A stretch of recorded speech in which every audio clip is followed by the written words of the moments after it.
సోలంకీల గురించి మాట్లాడుకోవాలి. వీరినే గుజరాత్ చాళుక్యులు అని కూడా అంటారు. అలాగే బుందేల్ఖండుని ఏలువ చందేలుల గురించి ఖచ్చితంగా మాట్లాడుకోవాలి.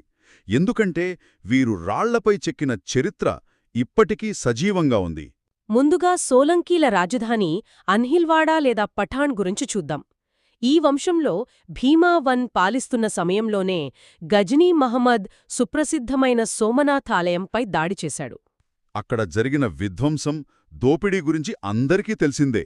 కానీ ఇక్కడ మనం గమనించాల్సిన అసలైన విషయం, ఆ విధ్వంసం తర్వాత సోలంకీలు కుంగిపోకుండా ఆ శిథిలాల నుంచి మళ్లీ ఎలా లేచారు అన్నది. అదొక గొప్ప ఫీనిక్స్ పక్షి కథలాంటిది. భీమావన్ కాలంలోనే సోమనాథ్ ఆలయాన్ని తిరిగి నిర్మించడం ప్రారంభించారు కదా. అవును.